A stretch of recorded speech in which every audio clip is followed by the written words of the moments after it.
ಚಿನ್ನಸ್ವಾಮಿ ಕಾಲ್ತುಳಿತ ದುರಂತಕ್ಕೆ ಆರ್ಸಿಬಿಯೇ ಕಾರಣ. ಸರ್ಕಾರಕ್ಕೆ ಮ್ಯಾಜಿಸ್ಟ್ರೇಟ್ ತನಿಖೆ ವರದಿ ಸಲ್ಲಿಕೆ. 37 ದಿನಗಳ ಬಳಿಕ ಸರ್ಕಾರಕ್ಕೆ ವರದಿ ಸಲ್ಲಿಕೆ. ಇಡೀ ರಾಜ್ಯದ ಜನರನ್ನೇ ಬೆಚ್ಚಿ ಬೀಳಿಸಿದ್ದ ಘಟನೆ ಅಂದ್ರೆ ಅದುವೇ ಆರ್ಸಿಬಿ ಸಂಭ್ರಮಾಚರಣೆ ವೇಳೆ ನಡೆದ ಕಾಲ್ತುಳಿತ ದುರಂತ.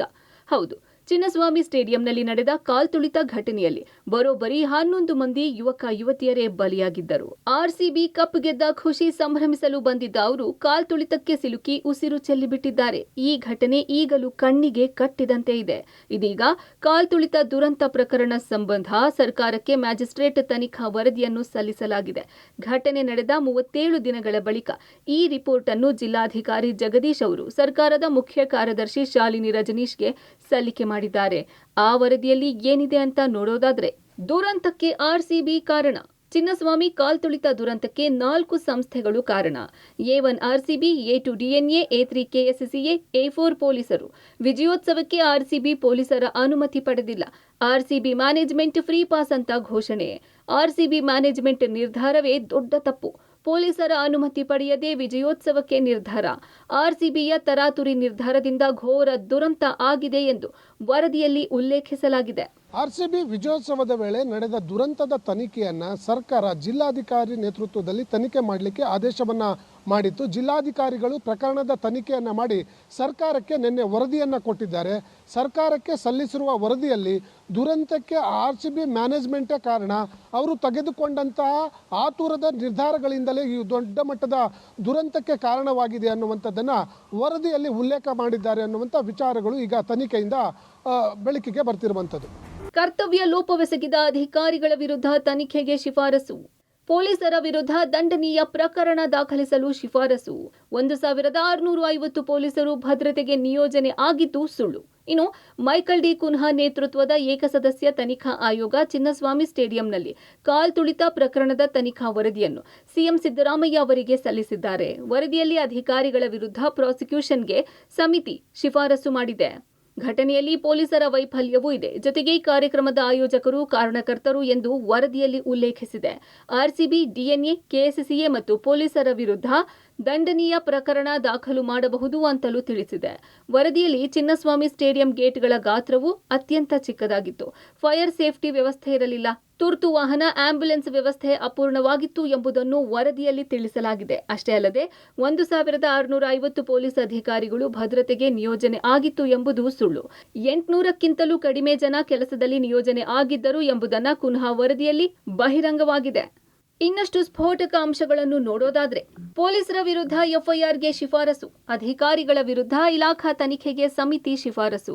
ಕರ್ತವ್ಯ ಲೋಪವೆಸಗಿದ ಅಧಿಕಾರಿಗಳ ವಿರುದ್ಧ ತನಿಖೆಗೆ ಶಿಫಾರಸು. ಸ್ಟೇಡಿಯಂನಲ್ಲಿ ದೊಡ್ಡ ಮಟ್ಟದ ಕಾರ್ಯಕ್ರಮ ಮಾಡಿದ್ದು ಸರಿಯಲ್ಲ. 1650 ಪೊಲೀಸ್ ಅಧಿಕಾರಿಗಳು ಭದ್ರತೆಗೆ ನಿಯೋಜನೆ ಆಗಿದ್ದು ಸುಳ್ಳು. 800ಕ್ಕಿಂತ ಕಡಿಮೆ ಜನ ಭದ್ರತೆಗೆ ನಿಯೋಜನೆ ಆಗಿದ್ದರು. ಸಂಜೆ 5:30 ಬಳಿಕ ಯಾವುದೇ ಅಹಿತಕರ ಘಟನೆ ನಡೆದಿಲ್ಲ. 5:30ಕ್ಕೆ ವಿಧಾನಸೌಧದ ಬಳಿಯ ಕಾರ್ಯಕ್ರಮ ಮುಗಿದಿದೆ. ವಿಧಾನಸೌಧದ ಬಳಿ ಇದ್ದ ಜನ ಸ್ಟೇಡಿಯಂ ಬಳಿ ಬಂದಿಲ್ಲ ಎಂಬುದನ್ನು ತಿಳಿಸಿದ್ದಾರೆ. ಇನ್ನು ಮೈಕಲ್ ಡಿ ಕುನ್ನಾ ಅವರ ವರದಿಯಲ್ಲಿ ಸಾಕಷ್ಟು ಶಿಫಾರಸುಗಳನ್ನು ಕೂಡ ಮಾಡಿದ್ದಾರೆ. ಅದರಲ್ಲೂ ಕೂಡ ಪ್ರಮುಖವಾಗಿ ಈ 5 ಅಮಾನತಾದಂಥ ಅಧಿಕಾರಿಗಳ ವಿರುದ್ಧ ಇಲಾಖಾ ತನಿಖೆಗೆ ಒಂದು ಆದೇಶವನ್ನು ಮಾಡಬಹುದು. ಜೊತೆಗೆ ಇನ್ನೊಂದು ಪ್ರಮುಖವಾದ ಅಂಶವನ್ನು ಕೂಡ ಉಲ್ಲೇಖವನ್ನು ಮಾಡಿರುವಂಥದ್ದು ಅಂದರೆ CID ತನಿಖೆ ಮಾಡ್ತಾ ಇರುವಂಥ FIR ಏನಿತ್ತು, ಆ FIRನಲ್ಲಿ ಈ 5 ಜನರನ್ನು ಕೂಡ ಆರೋಪಿಗಳನ್ನಾಗಿ ಮಾಡ್ಬೋದು ಅಂತೇಳಿ ಒಂದು ಶಿಫಾರಸನ್ನು ಕೂಡ ಮಾಡಿರುವಂಥದ್ದು. ಇದನ್ನು ಸರ್ಕಾರ ತನ್ನ ಸಚಿವ ಸಂಪುಟ ಸಭೆಯಲ್ಲಿ ಇಡಬೇಕು. ಅದಾದ ನಂತರ ತೀರ್ಮಾನ ಆದ ಬಳಿಕ, ಅಂದರೆ ಸಚಿವ ಸಂಪುಟ ಸಭೆಯಲ್ಲಿ ತೀರ್ಮಾನ ಆದ ಬಳಿಕ ಮುಂದಿನ ಕಾರ್ಯಗಳು ನಡೆಯುವಂಥದ್ದು. ಅಂದರೆ ಬಹುತೇಕ 17ನೇ ತಾರೀಕಿನ ನಂತರ ಈ ಮೈಕಲ್ ಡಿ ಕುನ್ನಾ ಅವರ ವರದಿಯನ್ನು ಸರ್ಕಾರ ಯಾವ ರೀತಿಯಲ್ಲಿ ಪರಿಗಣನೆಗೆ ತೆಗೆದುಕೊಳ್ಳುತ್ತೆ ಮತ್ತು ಅದನ್ನು ಯಾವ ರೀತಿಯಲ್ಲಿ ಅಂಗೀಕಾರ ಮಾಡುತ್ತೆ ಅನ್ನೋದ್ರ ಬಗ್ಗೆನೂ ಕೂಡ ಕಾದು ನೋಡಬೇಕಾಗಿರುವಂಥದ್ದು. ಕಾರ್ಯಕ್ರಮ ನಡೆಸುವುದು ಅಸಾಧ್ಯವೆಂದು ಗೊತ್ತಿತ್ತು. ಎಲ್ಲರೂ ಶಾಮೀಲಾಗಿಯೇ ಆರ್ಸಿಬಿ ವಿಜಯೋತ್ಸವ. ಮೈಕಲ್ ಕುನ್ಹಾ ವರದಿ ಸ್ಫೋಟಕಾಂಶ ಬಹಿರಂಗ.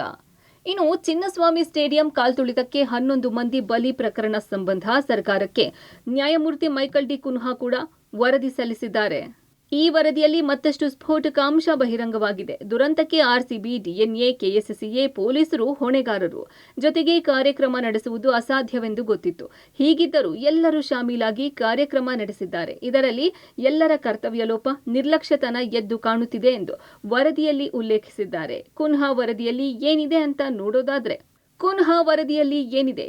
ಕಾರ್ಯಕ್ರಮ ನಡೆಸುವುದು ಅಸಾಧ್ಯವೆಂದು ಗೊತ್ತಿದ್ದರೂ ಎಲ್ಲರೂ ಶಾಮೀಲಾಗಿ ಕಾರ್ಯಕ್ರಮ ನಡೆಸಿದರು.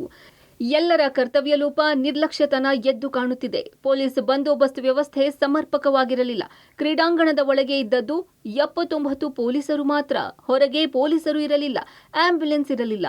3:25ಕ್ಕೆ ಸ್ಟೇಡಿಯಂ ಬಳಿ ಕಾಲ್ತುಳಿತ ಸಂಭವಿಸಿದೆ. ಸಂಜೆ 5:30ರವರೆಗೆ ಪೊಲೀಸ್ ಕಮಿಷನರ್ಗೆ ಮಾಹಿತಿ ಇಲ್ಲ ಎಂಬುದನ್ನು ಇಲ್ಲಿ ಉಲ್ಲೇಖಿಸಿದ್ದಾರೆ.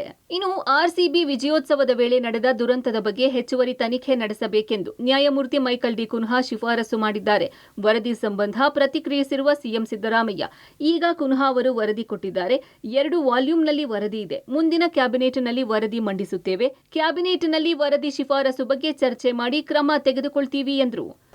ಜಾನ್ ಮೈಕೆಲ್ ಕುನಾ ನಿವೃತ್ತ ನಮ್ಮ ಹೈಕೋರ್ಟ್ನ ನ್ಯಾಯಾಧೀಶರು, ಅವರು ಕಾಲ್ತುಳಿತದಿಂದ 11 ಜನ ಸತ್ತಿದ್ರಲ್ಲ, ಅದ್ರ ಬಗ್ಗೆ ಇವತ್ತು ವರದಿಯನ್ನು ಕೊಟ್ಟಿದ್ದಾರೆ. 2 ವಾಲ್ಯೂಮ್ಗಳಲ್ಲಿ ಕೊಟ್ಟಿದ್ದಾರೆ. ನಾನು ಪೂರ್ಣ ಓದಕ್ಕಾಗಿಲ್ಲ. 17ನೇ ತಾರೀಕು ಕ್ಯಾಬಿನೆಟ್ನಲ್ಲಿ ಚರ್ಚೆ ಮಾಡಿ ತೀರ್ಮಾನ ತಗೊಳ್ತೀವಿ. ಒಟ್ಟಾರೆ 2 ವರದಿಯನ್ನು ಸ್ವೀಕಾರ ಮಾಡಿಕೊಂಡಿರೋ ಸರ್ಕಾರ ತಪ್ಪಿತಸ್ಥರ ವಿರುದ್ಧ ಯಾವ ರೀತಿ ಕ್ರಮ ಜರುಗಿಸುತ್ತಾರೆ ಅನ್ನೋದೇ ಸದ್ಯಕ್ಕಿರೋ ಪ್ರಶ್ನೆ. ಆರ್ಸಿಬಿ ವಿಜಯೋತ್ಸವದ ವೇಳೆ ನಡೆದ ದುರಂತದ ತನಿಖೆಯನ್ನ ಮಾಡಲಿಕ್ಕೆ ಸರ್ಕಾರ 3 ಸಂಸ್ಥೆಗಳಿಗೆ ವಹಿಸಿತ್ತು. ಈಗಾಗಲೇ 2 ಸಂಸ್ಥೆಗಳು ತನಿಖೆಯನ್ನ ಮಾಡಿ ಸರ್ಕಾರಕ್ಕೆ ವರದಿಯನ್ನ ಸಲ್ಲಿಸಿದ್ದಾರೆ. ಆ ವರದಿಯಲ್ಲಿ ಬಹಳ ಪ್ರಮುಖವಾಗಿ ಆರ್ಸಿಬಿ ಮ್ಯಾನೇಜ್ಮೆಂಟ್ನ ನಿರ್ಧಾರಗಳು ಮತ್ತು ಪೊಲೀಸರ ವೈಫಲ್ಯದ ಬಗ್ಗೆ ನಮೂದನೆ ಮಾಡಿದ್ದಾರೆ ಅನ್ನುವಂಥ ವಿಚಾರಗಳು ಕೂಡ ಗೊತ್ತಾಗಿರುವಂಥದ್ದು. 2 ಸರ್ಕಾರದ ವರದಿಯನ್ನು ಸ್ವೀಕಾರ ಮಾಡಿರುವಂಥ ಸರ್ಕಾರ ಅಧಿಕಾರಿಗಳು ಮತ್ತು ಆರ್ಸಿಬಿ ಮ್ಯಾನೇಜ್ಮೆಂಟ್ನ ಮೇಲೆ ಯಾವ ರೀತಿಯ ಕಠಿಣ ಕ್ರಮವನ್ನು ಕೈಗೊಳ್ತಾರೆ ಅನ್ನುವಂಥದ್ದು ಈಗ ಸದ್ಯಕ್ಕಿರುವಂಥ ಪ್ರಶ್ನೆ. ಕ್ಯಾಮ್ರಾ ಪರ್ಸನ್ ಸಚಿನ್ ಜೊತೆ ನಾಗೇಶ್, ಪಬ್ಲಿಕ್ ಟಿವಿ, ಬೆಂಗಳೂರು.